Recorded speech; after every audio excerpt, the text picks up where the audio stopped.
ಸರ್ಕಾರ ಒಂದು ಕಡೆ 5 ಗ್ಯಾರಂಟಿಗಳನ್ನ ಕೊಟ್ಟಿದೆ. ಅದು ಓಕೆ, ಅದ್ರ ಬಗ್ಗೆನೇ ಹೋಗ್ತಾ ಇರ್ತಾರೆ, ಎಲ್ಲ ಜನನೂ ಕೂಡ ಒಪ್ಕೊಂಡಿದ್ದಾರೆ. ಆದರೆ ಈ ಆಸ್ಪತ್ರೆ ಗ್ಯಾರಂಟಿಯ ವಿಚಾರಕ್ಕೆ ಸಂಬಂಧಪಟ್ಟಂತೆ ಯಾಕೆ ಸರಿಯಾಗಿ ಸರ್ಕಾರ ಸ್ಪಂದಿಸ್ತಾ ಇಲ್ಲ ಅನ್ನುವಂಥ ವಿಚಾರದ ಬಗ್ಗೆ ಸಾಕಷ್ಟು ಆಕ್ರೋಶಗಳಿದ್ದಾವೆ. ಮೊನ್ನೆ ಎಲ್ಲ ನೋಡ್ತಾ ಇದ್ವಲ್ಲ, ಬಳ್ಳಾರಿಲೆಲ್ಲ ಏನೇನಾಯಿತು, ಸರಿಯಾಗಿ ಅದನ್ನ ಯಾಕೆ ಮಾನಿಟರಿಂಗ್ ಮಾಡ್ತಾ ಇಲ್ಲ ಅನ್ನುವಂಥದ್ರ ಬಗ್ಗೆನೂ ಕೂಡ ಅಸಮಾಧಾನ ಇರುವಂಥದ್ದು.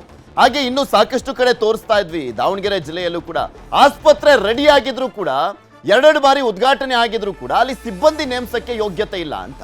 ಇಲ್ಲೂ ಕೂಡ ಹಂಗೆ ಆಗಿದೆ. ಕೋಟಿ ಕೋಟಿ ಖರ್ಚು ಮಾಡಿ ಆಸ್ಪತ್ರೆಯನ್ನ ಕಟ್ಟಿದ್ದಾರೆ. ಅದು 2-3 ಕೋಟಿ ಅಲ್ಲ, 28 ಕೋಟಿ ಖರ್ಚು ಮಾಡಿ 100 ಹಾಸಿಗೆಗಳ ಆಸ್ಪತ್ರೆಯನ್ನ ರೆಡಿ ಮಾಡಲಾಗಿದೆ. ಕಟ್ಟಡ ಕಾಮಗಾರಿ ಮುಗಿದು 3 ವರ್ಷಗಳಾಗಿದೆ. ಎಲ್ಲ ಆಗಿದ್ರು ಕೂಡ ಆಸ್ಪತ್ರೆಗೆ ಉದ್ಘಾಟನೆ ಭಾಗ್ಯ ಮಾತ್ರ ಇಲ್ಲ. ಬೆಳಗಾವಿಯ ಚಿಕ್ಕೋಡಿಯಲ್ಲಿರುವಂಥ ಸರ್ಕಾರಿ ಆಸ್ಪತ್ರೆ 100 ಹಾಸಿಗೆಗಳ ತಾಯಿ ಮತ್ತು ಮಕ್ಕಳ ಆಸ್ಪತ್ರೆ ಅದು. ಆದರೆ ಇದುವರೆಗೂ ಉದ್ಘಾಟನೆ ಆಗಿಲ್ಲ. ಆಸ್ಪತ್ರೆ ಉದ್ಘಾಟನೆ ಇಲ್ಲದಿದ್ರೂ ಸಿಬ್ಬಂದಿ ಕೆಲಸವನ್ನ ಮಾಡ್ತಾ ಇದ್ದಾರೆ. ಬರೋಬ್ಬರಿ 50 ಹೆರಿಗೆಗಳನ್ನ ಮಾಡಿರುವಂತ ಸಿಬ್ಬಂದಿ. ಆದರೂ ಆಸ್ಪತ್ರೆಯನ್ನ ಬಂದ್ ಮಾಡಿಸಿದ್ದಾರೆ DHO. ಯಾವ ಕಾರಣಕ್ಕೆ ಬಂದ್ ಮಾಡಿಸಲಾಗಿದೆ? ಹಾಗಾದ್ರೆ ಮೂಲಭೂತ ಸೌಕರ್ಯಗಳಿಲ್ಲ ಅಂತ ಬಂದನ್ನ ಮಾಡಲಾಗಿದೆ. ಮೂಲಭೂತ ಸೌಕರ್ಯವನ್ನ ಕೊಡ್ಲಿಕ್ಕೆ ಆಗ್ತಾ ಇಲ್ಲ. 28 ಕೋಟಿ ಖರ್ಚು ಮಾಡಿ 100 ಬೆಡ್ನ ಆಸ್ಪತ್ರೆಯನ್ನ ರೆಡಿ ಮಾಡಲಾಗಿದೆ, ಅಂದರೆ ಕಟ್ಟಿಸಲಾಗಿದೆ, ಎಲ್ಲ ವ್ಯವಸ್ಥೆಯನ್ನ ಮಾಡಲಾಗಿದೆ. ಆದರೆ ಮೂಲಭೂತ ಸೌಕರ್ಯಗಳಿಲ್ಲ ಅಂತ ಬಂದ್ ಮಾಡಲಾಗಿದೆ. ತಿಂಗಳ ಹಿಂದೆ ಬಾಣಂತಿ ಸಾವಾಗಿದ್ದಂಥ ಹಿನ್ನೆಲೆಯಲ್ಲಿ ಬಂದ್ ಮಾಡಲಾಗಿದೆ. ಆಸ್ಪತ್ರೆ ಶುರು ಮಾಡುವಂತೆ ನಾಗರಿಕರು ಒತ್ತಾಯವನ್ನ ಮಾಡ್ತಾ ಇದ್ದಾರೆ. ಚಿಕ್ಕೋಡಿಯ ಘಟನೆ ಇದು, ಚಿಕ್ಕೋಡಿಯ ಪ್ರಕರಣ ಇದು. ಅಲ್ಲಿ ಸಿಬ್ಬಂದಿನೂ ಕೂಡ ಕಾರ್ಯನಿರ್ವಹಿಸ್ತಾ ಇದ್ದಾರೆ. ಅವ್ರಿಗೆ ಕರೆಕ್ಟ್ ಟೈಮಿಗೆ ಸ್ಯಾಲ್ರಿ ಕೂಡ ಹೋಗ್ತಾ ಇದೆ. ಆದರೆ ಮೂಲಭೂತ ಸೌಕರ್ಯಗಳಿಲ್ಲ.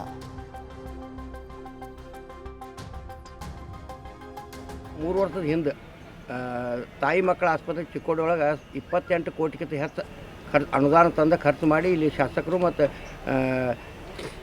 ವಿಪಕ್ಷ ನಾಯಕರು ಅದನ್ನ ಮಾಡಿದ್ದಾರೆ. ಅದು ಅವ್ರಿಗೆ ಅಭಿನಂದನೆ ಹೇಳ್ತೀವಿ. ಆದರೆ ಮುಂದೆ ಏನು ಪರಿಸ್ಥಿತಿ ಆಗ್ತಂದ್ರೆ ಅದನ್ನು ಚಾಲೂ ಮಾಡಲಾಗಿರು 3 ವರ್ಷ ಆಯ್ತು. ಯಾಕೆ ಮಾಡಲಿಲ್ಲಪ್ಪ ಅಂತಂದ್ರೆ ಕುತಂತ್ರ ಐತದ, ಒಳಗೆ ಕುತಂತ್ರ. ಆಮೇಲೆ ಒತ್ತಡದಿಂದ ನಾವು ಸ್ಟ್ರೈಕ್ ಮಾಡೋದ್ರಿಂದ ಏನು ಮಾಡಿದ್ರು, ಜನಪ್ರತಿನಿಧಿಗಳು AC ಸಾಹೇಬರು, ತಹಸೀಲ್ದಾರು, ಇವರು DHOನೂ ಇದ್ದರು, THO ಎಲ್ಲರೂ ಎಲ್ಲ ಅಧಿಕಾರಿಗಳು ಬಂದು ಚಾಲು ಮಾಡಿರಿ. ಚಾಲು ಮಾಡ್ತಾರೆ ಮತ್ತು ಎಕ್ದಮ್ನೇ ಬಂದ್ ಮಾಡಿಬಿಡ್ತಾರೆ. ಸಿಬ್ಬಂದಿ ಇಲ್ಲ ಅಂತ ಹೇಳ್ತಾರೆ. ಸಿಬ್ಬಂದಿ ಇದ್ದದ್ದು ವಾಪಸ್ ತೊಗೊಂಡಾರ, ಅದನ್ನು ವಾಪಸ್ ಹಳಿ ದವಾಖಾನೆಗೆ ಹಾಕಿದ್ದಾರೆ. ಮತ್ತು ಹಳಿ ದವಾಖಾನೆದಾಗ ಮತ್ತೆ ಈಗ ಸಿದ್ರಿಂಗ್ ಚಾಲು ಮಾಡಿದರು. ಮತ್ತು ಅಲ್ಲೇ ಬಾಜುಕನ ಖಾಸಗಿ ದವಾಖಾನೆ ನಡೆಸ್ತಾರೆ ಅಧಿಕಾರಿಗಳು. ಅದ್ರ ಬಗ್ಗೆ ಸರ್ಕಾರ ಗಮನ ಹರಿಸಕ್ಕೆ ತಯಾರಿಲ್ಲ. ಅದೇ ರೀತಿ ಅದು ಸರ್ಕಾರಿ ಕೆಲಸ ಮಾಡೋರು ಖಾಸಗಿ ಉದ್ಯೋಗ ಮಾಡಬಾರ್ದು ಕಾನೂನು ಐತಿ. ನಾವು ಕಾನೂನು ಹೋರಾಟ ಹಂಗೆ ಚಾಲೂ ಇಡೋರಿ, ಹೋರಾಟ ಮಾಡೋರಿ. ಆ ದವಾಖಾನೆ ಚಾಲೂ ಆಗಲೇಬೇಕಾದ್ರೆ ಯಾವುದೋ ಪರಿಸ್ಥಿತಿ ಸರ್ಕಾರಿ ಇದು ತಾಯಿ ಮಕ್ಕಳ ಆಸ್ಪತ್ರೆ ಚಾಲೂ ಆಗಬೇಕು, ಜನರಿಗೆ ಅನುಕೂಲ ಆಗಬೇಕು. ಸ್ಟಾಪೇ ಇಲ್ಲ ರೀ, ಸರಿಯಾಗಿ ನೀರಿಲ್ಲ. ಆಮೇಲೆ ಅಲ್ಲಿ ಸಿದ್ರಿಂಗು ಕೂಡ ಮಾಡೋದಿಲ್ಲ, ಡೆಲಿವರಿ ರೆಫರ್ ಮಾಡುವಂಥ ಕೆಲಸ ಮಾಡೋದಾರ ರೀ. ಸರ್ಕಾರ ಕೋಟಿಗಟ್ಟಲೆ ಅನುದಾನ ಕೊಟ್ಟು ಇಂಥ ದೊಡ್ಡ ಆಸ್ಪತ್ರೆ ಕಟ್ಟಿದಾರು. ಅಲ್ಲಿ ಮೂಲಭೂತ ಸೌಕರ್ಯನೂ ಕೊಟ್ಟಿಲ್ಲ ಸರ್. ಅಲ್ಲಿ ಪಾಪ ಬಡವರು ಹೋದ್ರೆ 50ರಿಂದ 60 ರೂಪಾಯಿ ಸುಲಿಗೆ ಮಾಡೋಂಥದ್ದು ಮಾಡೋದಾರು. ಈ ರೀತಿ ಮಾಡಿದ್ರೆ ಮತ್ತು ಅದನ್ನು ಯಾಕೆ ಕಟ್ಸಿರು? ದೊಡ್ಡ ಆಸ್ಪತ್ರೆ ಬೇಕಂತ ನಾವು ಸರ್ಕಾರಕ್ಕೆ ಒತ್ತಾಯ ಮಾಡಿ, ಈ ಭಾಗದ ಜನ ಈ ಶಾಸಕರಿಗೆ ಒತ್ತಾಯ ಮಾಡಿದಾಗ ಅದು ಇವತ್ತು ಕಟ್ಸಿದಾರಾದ್ರೆ ಸರಿಯಾಗಿ ಅದನ್ನು ನಿರ್ವಹಣೆ ಮಾಡೋಕ್ಕೆ ತಯಾರಿಲ್ಲ. ಬೆಳಗಾವಿ ಜಿಲ್ಲಾ ಆರೋಗ್ಯ ವೈದ್ಯಾಧಿಕಾರಿ ಹೇಳ್ತಾರೆ ಅಲ್ಲಿ ಸೌಕರ್ಯ ಇಲ್ಲ, ಮತ್ತು ಸದ್ಯಕ್ಕೆ ತಾತ್ಕಾಲಿಕವಾಗಿ ಬಂದ್ ಮಾಡಂತ ಹೇಳ್ತಾರೆ. ಇಷ್ಟು ದಿವಸ ಯಾಕೆ ಸ್ಟಾರ್ಟ್ ಮಾಡಿದ್ರು, ಈಗ ಯಾಕೆ ಬಂದ್ ಮಾಡೋದಾರು? 50ಕ್ಕಿಂತ ಹೆಚ್ಚಿಗೆ ಹೆರಿಗೆ, ಅದು 20ಕ್ಕಿಂತ ಹೆಚ್ಚು ಸಿಜರಿಂಗ್ ಮಾಡಿದ್ದಾರೆ. ದಿಢೀರ್ನ ಬಂದ್ ಮಾಡ್ತೇವಂದ್ರೆ ಇದರಿಂದ ಕುತಂತ್ರ ವೈದ್ಯರ ಮತ್ತು ಅಧಿಕಾರಿಗಳ ಕುತಂತ್ರ ಐತಿ. ಇದನ್ನು ನಾವು ಸಹಿಸೋದಿಲ್ಲ, ಖಂಡಿಸ್ತೀವಿ.